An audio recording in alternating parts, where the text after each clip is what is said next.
New foreign domestic workers in Singapore have to go through a settling-in program by the Manpower Ministry to understand the threat of terrorism. But some employment agencies say that more needs to be done to engage existing workers too.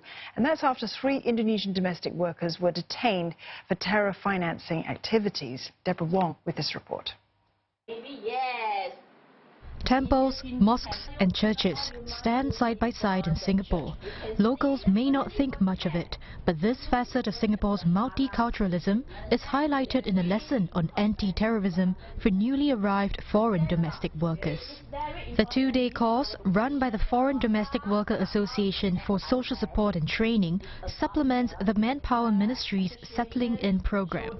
We have also conduct talks and seminars for domestic helpers who come here for our activities, and talks are conducted by various government agencies on this topic as well. We have told them that it is important to go to safe sites, and we also tell them if they come across any of these sites that provoke or promote radicalism, they have to be double careful.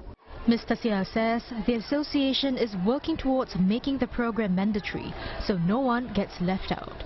Since 2015, 19 radicalised foreign domestic workers have been detected in Singapore. Now, some employment agencies believe that loneliness could have pushed them towards seeking companionship in questionable areas.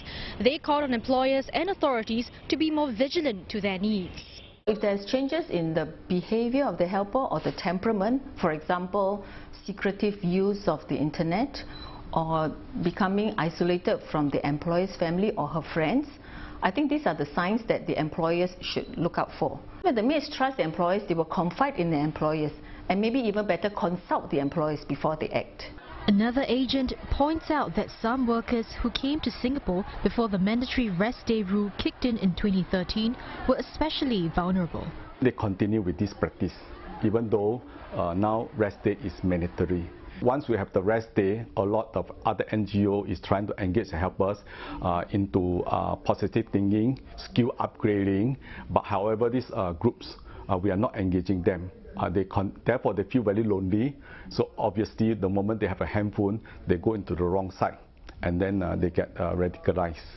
Mr. Tay says that as radicalization doesn't happen overnight, there's a need for a centrally planned, structured program to re-educate existing domestic workers, and even those returning to Singapore to work again, so as to help them keep abreast of new challenges they may face here.